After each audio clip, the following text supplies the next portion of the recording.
Welcome. This is a guide on how to use the Club Express Event Calendar module to create an NIGP conference-style multi-activity event with a secondary event for sponsorship registration. To begin, we're going to go to the control panel of our NIGP chapter. We're going to go to the Website tab and then click on Events in the Website Modules section. From here, we can hit the Add button to start creating a new event. Once we've clicked Add Event, we will land on the Basic Info page where we can define the basics of our event. For our activities, we will choose the option for a multiple activity event. We will give our event a title. We can optionally fill in a short description. We will select a category for our event. In this case, we will select Annual Conference. We will also need to choose a visibility setting. There are several options, but the most common to select will be visible to everyone. We can optionally fill in a date to have that event be visible. If we leave the date blank, then the event will be immediately visible. If we fill in a different date, then the event will not show up on the calendar until the given date. Moving down to the next important setting we will use for our event is the start and finish date of the event. We can set any date we like for the beginning and end. If it is a multi-day conference, you will need to set the beginning and final day of the event. If it is a single day event, we can just fill in the start date and leave the finish time blank. Moving on, we now need to specify what additional information is needed in configuring this event. In this example, I will leave all of these checked, except for the after the event option, as we can achieve everything we would do there with our formatted description, which we will be going over. The rest of these, you can decide whether or not you will need to use them for your event. The registration and fees and who can register option are mandatory if you are going to accept online registrations, so make sure that those are selected. I usually recommend leaving the rest of these checked, and you can always come back to this basic info page and uncheck them if you decide those configurations options are not necessary. Before I continue on with my event creation, I will want to make sure that I hit the This Panel is Complete button on my basic info page. If I leave this unchecked, then the event will be considered in the pending status, so I need to make sure that I check This Panel is Complete before moving on. Once we've saved our basic info, we will now arrive on our main event management page. Along the left-hand side, we'll see all of the panels that we chose on the basic info page, and across the top, we will see all of the event management options. Continuing on with our configuration, our next stop will be on the formatted description page. When we click on this option, we can click on the pencil to go in and edit our formatted description. In the formatted description, we can use this as a cosmetic description of our event. This is the first details people will see once they click on our event from our calendar. To begin, we should always insert a page row to start. We can choose any of these page rows to separate our content horizontally, but the easiest is going to start with just a 100% width page row. Once we click that option, we will see a dotted line appear, and any content we put inside of these boxes is going to be responsive on both desktop and mobile platforms. If we put content outside of those dotted lines, they may not play nice with users that are looking at the content on a cell phone. Once we have inserted a page row, we can begin putting content inside that area. We can do things like type, put in links, or put in images. For this event, I'm going to first start with my club logo. If I come over to this icon over here in between the red toolbox and the camera, there is an image insert icon. This will allow me to browse my website for images that are already on the website by hitting Show Files or entering search criteria. Or if I have an image on my computer I'd like to upload, I can choose the Upload New File option. For now, I'm going to show my files, and I will search for my club logo. There is our logo. I have selected from the list, and I can hit Select. That will insert the logo inside this page row, and then I can do various things with it to modify its look and feel. For example, I want this logo to show up in the center, so I can click on the image, and then choose the center option up here. And now my club logo is front and center. To insert more content in my formatted description, I can insert more page rows. If I put my cursor outside of the existing page row and click on another page row over here on the right-hand side, I can insert yet another dotted line to put more content inside this formatted description. For this example, I'm going to put in a link to our sponsorship event. If I go up to our top bar over here, there is a globe and chain link icon, and this is the icon we will use to insert links in our formatted description. Once I click on that option, I will see the Build a Link pop up. We will see this Build a Link pop up all over Club Express. We need to answer two different questions to create a basic link. We need to decide where that link is going. In this example, I'm going to choose a future event. It'll ask me for the category of that event. In this case, it is an annual conference. And for the event I want to select, I will choose the NIGP Conference Sponsorship Registration. I want it to appear as a button, so down in my link properties, I have the options to have it appear as text or a button or an image. I'm going to choose the button option. And then I'm going to alter the text of the button. I will go ahead and just remove a little bit of the extra content and choose just to say sponsorship registration. I can also add a little bit of extra context to it, so I can say, are you interested in becoming a sponsor for this event? If so, click below to become a sponsor. I will highlight all of that information, and I will also align that to the center using my align tools above. The last thing I want to include in my formatted description is a map of the floor of our conference so that people can use it to find their way around.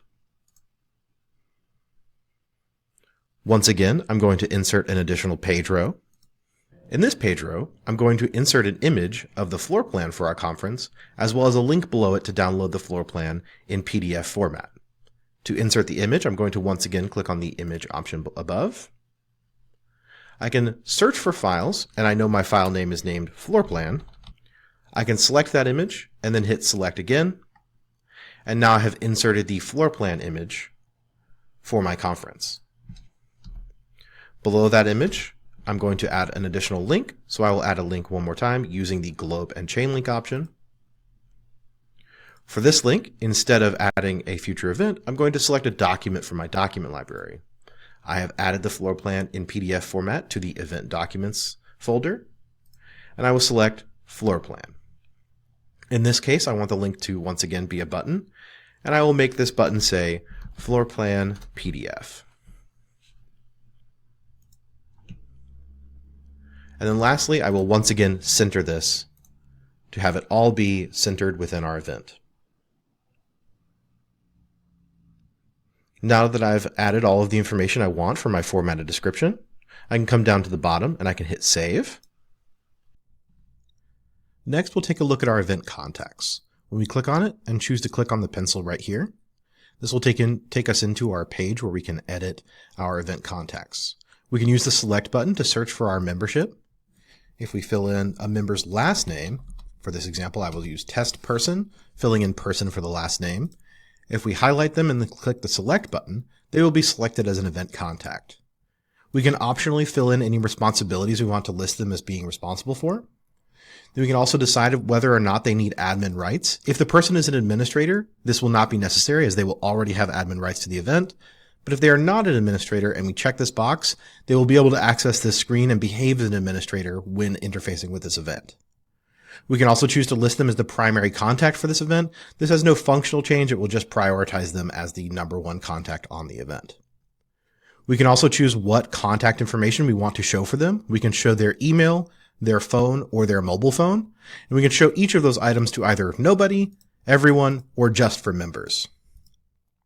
Lastly, when we're setting up a contact, we can go through the process of deciding whether they want to be notified for each registration or notified for each cancellation. Normally on an event like this, I would say I'm not going to notify them for each registration because that would be a lot of emails, but I will leave the notify on cancellation on so that they are aware whenever someone decides not to attend the event. When we're done deciding all of these configurations, we can simply hit the add button.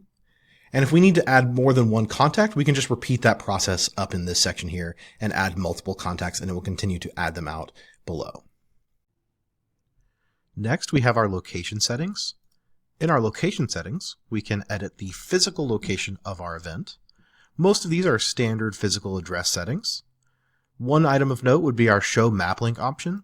Checking this box will enable a Google Maps link that people can use to get the directions to your event. Additionally, we have video conferencing information. Here you can put a link to a video conference for your event. You can also put a meeting ID or passcode if they are necessary. There are two options for video conferencing. You can show the link on the event, meaning anyone can access the video conferencing link without registering, Or you can choose to require registration by choosing the option to send an email after someone has registered or paid for the event.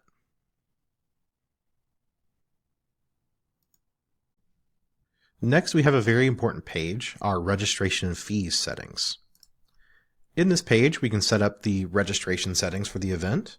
This will determine if registration is required and if there will be any payments for this event. The settings you'll want to use for a conference are to set your registration to required or optionally required by close date if registration turns off at a certain time.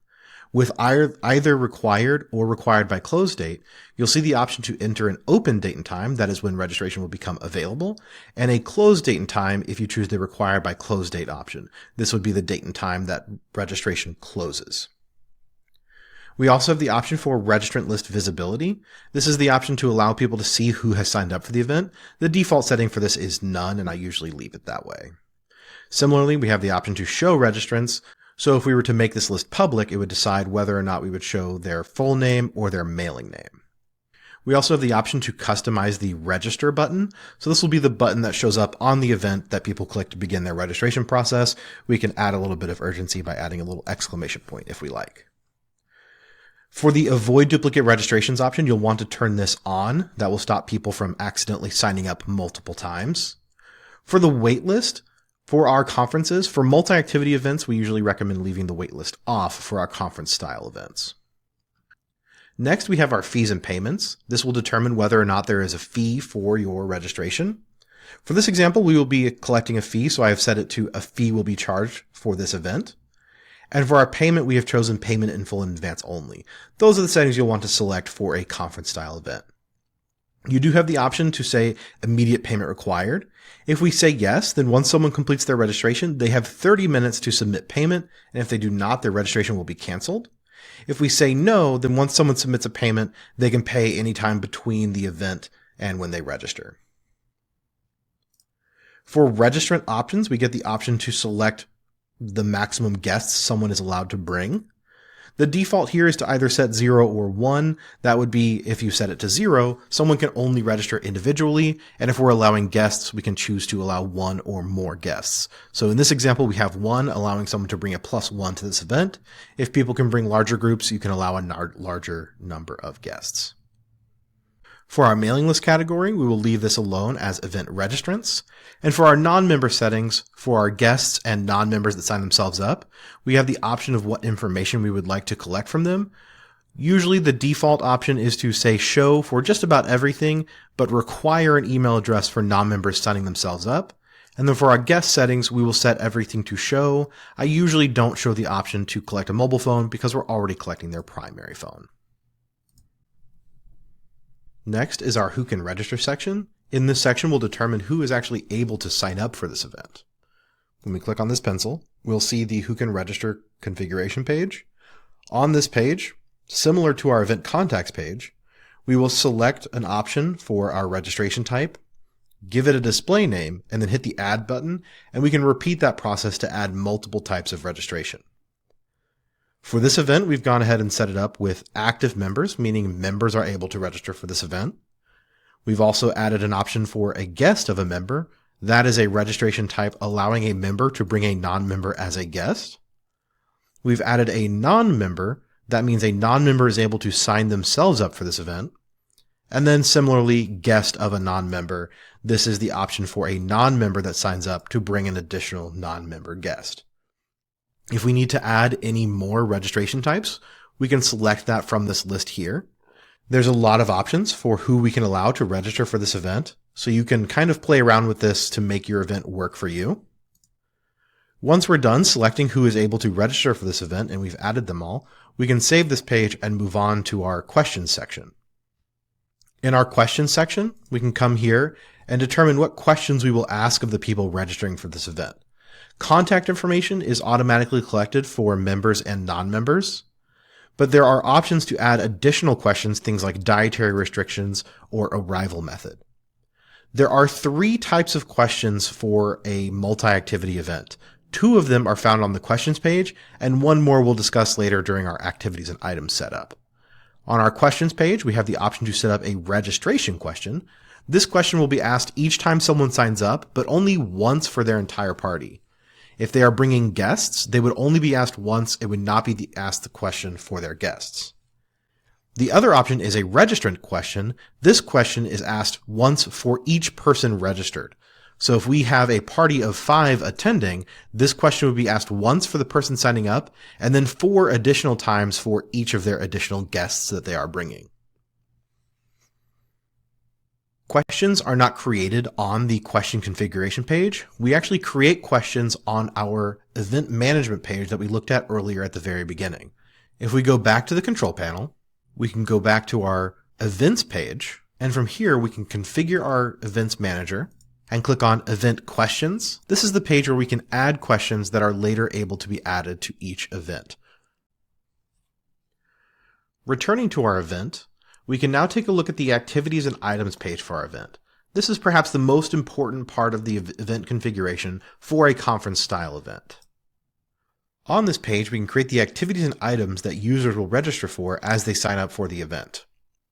We've gone ahead and created some example activities and items on this page. The first activity I always like to make for a conference event is just the base registration for the conference. This is the activity we'll use to require registration, and this is the activity we'll use to set the price for registration of the event. When we're creating an activity, we hit this little New Activity button, and it will ask us to create a title for that activity. We can also optionally fill in a description for the activity, and we can also say that the activity is visible to all registrants. That way people are able to sign up for it. We can set the date and time that the activity is taking place. If this is the base registration for the event, then we want to make sure that we leave it as the same starting day as the event itself. Once we save the activity, we will see it show up on this page, and we can fill in more details about the activity itself. So here we can see for our conference registration, we can set individual locations, registration fees, who can register, questions. Each of them acts as their own little miniature event. For this activity, we will still go to our location, and we have the option to leave the location as the same as the event, or we can set an entirely different location for this activity. For this activity, we will go ahead and leave the conference registration the same as the event for its location. For the registration and fees for our activity, we can come in here and we have several options. We have the option whether or not we want to show this activity on the screen. We want to say yes to that so that people are able to register for it. And then we get the option for, is this activity automatically added to the registration? There are 3 choices here. We have the option to say no, this is an optional activity. Yes, but the members have the option to remove that activity, or yes, it is required and it cannot be removed. For our base conference registration, we want to say yes, this is required and it cannot be removed. If the capacity of our conference is limited, we can say yes in this capacity section, and then we can fill in the number of registrants we are able to fit into our conference. We also can choose the option to show the available capacity and show how many slots there are left to sign up. For the registrants and fees section of this activity, we can choose whether or not there will be a price for this activity. For this conference registration, we will say yes. And we can also choose if we want to have a late price. So if people maybe are offered early bird pricing, or if they sign up too close to the date of the event, we might upcharge them. In this case, I'm going to go ahead and leave that set to no. We can leave our financial account as the default master event registration. And you can optionally turn on the choice to track attendance.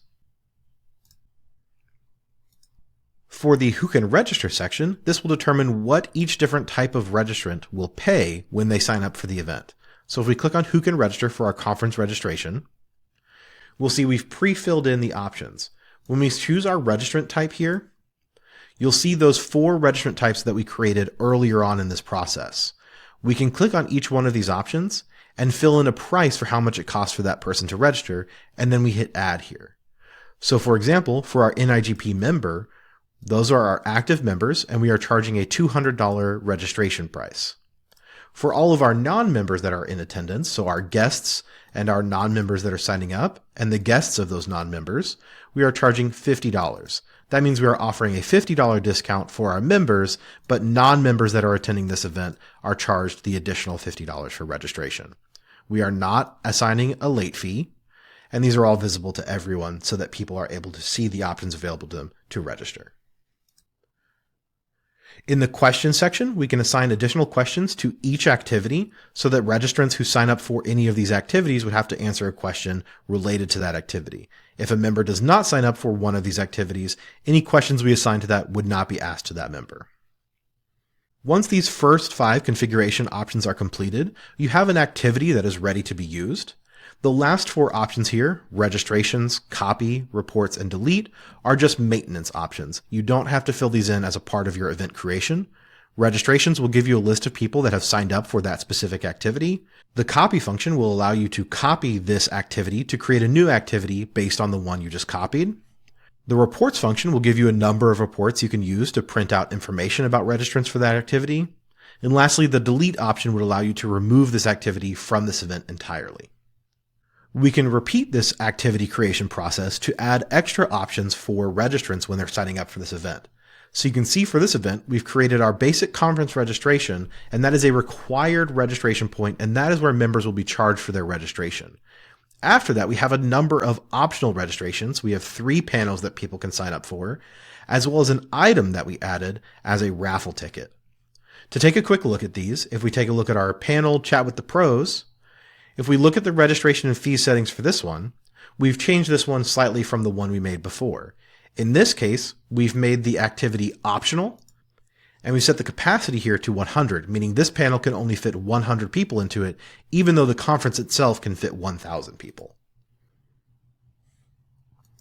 The rest of our panels were copied based on that one, so all of the settings match it. And there is no price set for these in the Who Can Register section. So attending a panel is free as long as there is room in each of those panel rooms. For our charity raffle ticket, we created that as an item, which functions slightly different from an activity.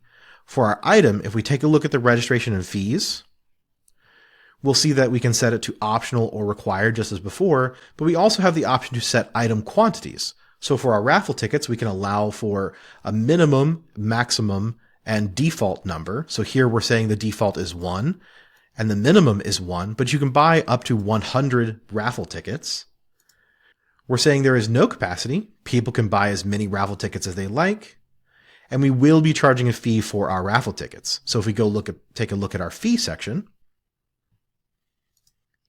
over here in our Who Can Register, we'll see we're charging $5 per raffle ticket. So people can buy as many raffle tickets as they want, and at the end of our event, we can hold a raffle and use the reports from this section to determine who receives what number of raffle tickets. After we've configured our activities and items, next we can configure the emails that we can send for our event. In our email confirmation section, we can determine extra info that we might include as a part of the confirmation email to all of our members. For an example, I've put here parking will be validated at check-in desk. And then we also have the option on this page to include automated email reminders to our members about this event. So we have 2 options here. We can send automatic reminders to those that register, or we can send automatic reminders to all of our members letting them know that this event is taking place.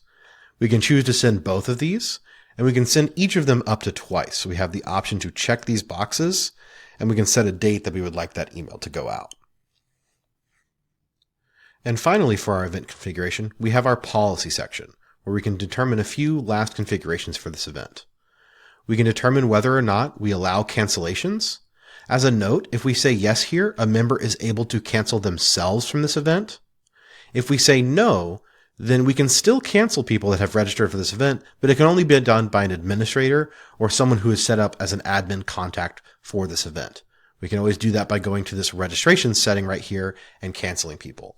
Turning cancellations allowed yes would just mean that people that have registered are able to cancel themselves on their own without admin interaction. If we do allow for cancellations, we can set a cutoff time, meaning after a certain date and time, cancellations are no longer allowed on their own.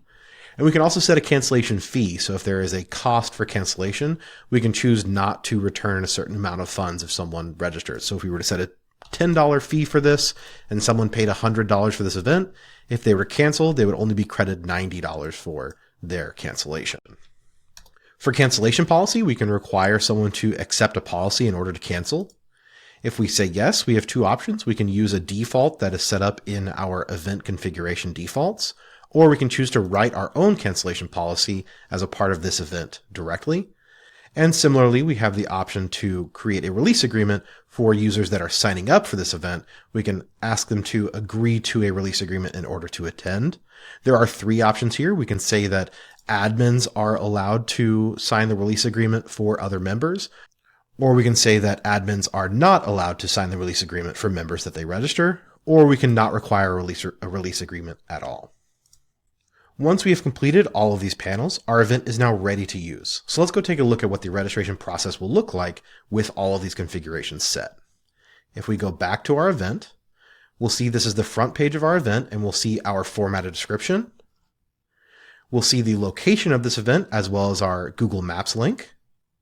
We'll see registration information as well as all of the information for all the different activities. And we can see in each of these activities, if we click the dropdown, we can see the price for who can register. We can see that only NIGP members are allowed to purchase charity raffle tickets. We can see that anyone can sign up for any of these panels and there is no fee. And for our conference registration, we can see there are different prices depending on who is signing up, and we can fit 1,000 people into this event. For our NIGP members, it's $200.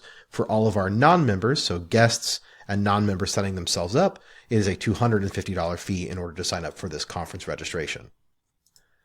If we go back to the top up here in our upper right-hand corner, we have the option to mark attendance. This will only appear for administrators to mark attendance for other people. And we also have this Register Now button. This is the button that users will click on to begin registering for this event. We as administrators will have the option to sign up someone else. So you'll see this option presented to you to sign up yourself as an administrator or sign up another member. If I choose to just remain with this sign up myself, I can choose who is registering, and I am just registering myself. I can choose to bring an additional guest if I like. I will choose to bring 1 additional guest. We can see it'll go ahead and automatically select that I am an NIGP member, and my guest will be a guest of a member. That will be selected for me because of the way we configured our who can register settings. In the next section, it will ask me to fill in the contact information for my guest. In this case, I will just call them test person.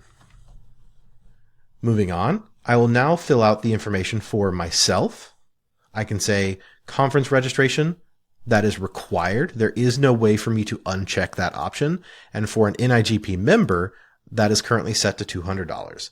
And then I have the option to sign up for which panels I would like to attend. So let's say I want to sign up for the Using Club Express panel, and I want to sign up for the What is NIGP Anyway panel.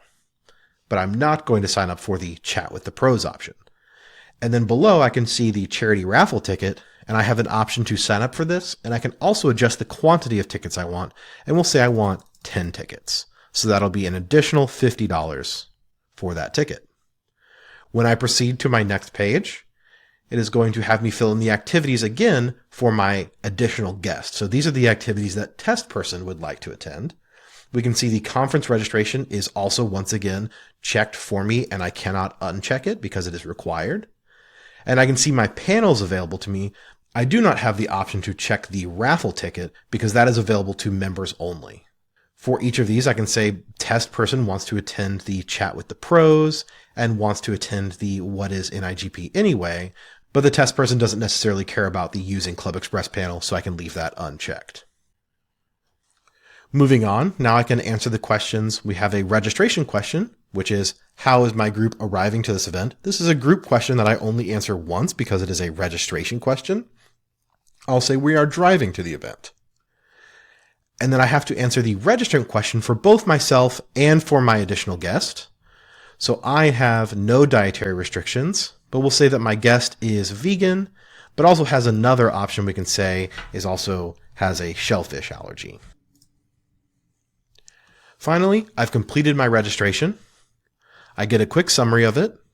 I get reminded that since this event has immediate payment required, once I submit my registration by hitting complete registration here, it's going to give me 30 minutes to pay or my registration will be canceled.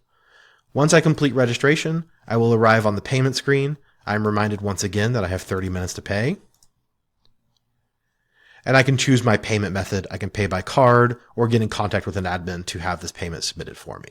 I will also get a summary of all of the options that I chose, and it'll add up to why my transaction total is $500 here. Instead of submitting payment, I'm going to go ahead and go back to my control panel one more time. And let's walk through the process of creating a sponsorship registration event. So let's go back to my event controls. And once again, I'm going to hit the Add button. I'm going to add one more event. Many NIGP conferences allow for separate sponsorship registrations. For our sponsorship event, we will set the activities to multiple. We will give our event a title. The rest of our basic settings will leave the same as our primary event. The main difference will be that we can turn off a lot of the configuration options that we don't need anymore. Our sponsorship doesn't require a location. Our sponsorship doesn't require any questions asked of the registrants. We don't need to send any email reminders for registration. And we don't need to allow for external cancellation of the event. We can check the This Panel is Complete box and move on to looking at the rest of our settings. In our formatted descriptions, we've got something slightly simpler. We've just got that same logo we set up for our other event, a little thank you message for considering sponsoring, and we've also got a link that we've added here with this little button linking to our main event. So if they're looking for conference registration and accidentally ended up on our sponsorship event, they can click that link to go back to the primary event. For our event contacts, we've left this the same as our other event as well. For our registration fees, there's a couple extra options. We have set it to be required by close date, setting a close date of a little bit prior to the event, so that way we're not surprised by additional sponsors just a couple days before our event. But the rest of the settings here are all the same with one exclusion. We are not allowing guests for a sponsorship registration. Our sponsor collection is just for collecting funds from sponsors for this event. The registration option is a separate tool. Next, for the Who Can Register section, we can keep this section pretty simple. Under registrant type, we will select any non-member because our sponsors will almost always be non-members in our organization. For the display name, we can set sponsor, leave the visibility set to everyone, and then hit add. And that's enough for our Who Can Register section. We will manage the different sponsorship levels and prices on the next page in our activities and items. Moving on to those activities and items, when we go and edit this page, we can add as many different sponsorship levels as we like. In this example, I have 2 different levels of sponsorship. In order to add a 3rd level of sponsorship, we would hit the New Activity button. We would give it a name, and then hit the Save button. Then we would move on to the registration and fees setting for that new activity that we've created. For our activity, we would say that we do want to show this on our registration screen. We want to leave each registration option as optional. They will have to select one in order to complete their registration. For the Is the capacity of the activity limited? If you have a limited number of this type of sponsorship available, you would select yes. Then you can select the amount of people that can sign up for this sponsorship level. In this case, I'll say 100. We can decide if we want to show that capacity when people are signing up. We can also decide if we want to show the available slots left. For the registration and fees section, we can say, will a fee be charged for this activity? Because it is sponsorship, we will leave that as yes. And then it also asks, does the fee change after a certain date? And we can leave that as no. The financial account for this activity will default to the master event registrations, and we can go ahead and leave it that way. And I usually leave attendance tracking set to no for sponsorships. Next, we can move on to the Who Can Register section of our activity. In this section, you'll see that the dropdown, instead of providing all of the options from before, will only provide us with the Who Can Register options that we've already set up for this event. This is where we will set our price. We'll go ahead and say a bronze sponsorship is $150. And then we can hit the Add button. Now there's an option for someone signing up as a non-member sponsor to choose to sponsor at the bronze level. We will save that page, and now we have a bronze sponsorship level active. We have already set up our silver sponsorship and our gold sponsorship, but you would simply repeat that bronze sponsor option with different pricings and different names if you have multiple options for sponsorship. You can also change the amount available. In this case, we have only 10 slots for our gold sponsorship, 50 slots for our silver sponsorship, and 100 spots for our bronze sponsorship. Once we're done with that, we can hit This Panel is Complete, and our event is done. Now let's take a look at what it looks like to register as a sponsor for this event. We can click Back to Event to look at it on the front side of the event. Then we can click Register Now. I'm going to be registering Bob Wooten as an administrator. You'll see his information entered below. You will see our 3 sponsorship options with different prices for each sponsorship level. In this case, we'll go ahead and select our bronze sponsorship. We can move on to our next page, and we will see our final completion page where we can see a summary of our registration and also complete the registration, moving on to our payment page. Once we submit payment, we'll be done and we'll be registered as a sponsor.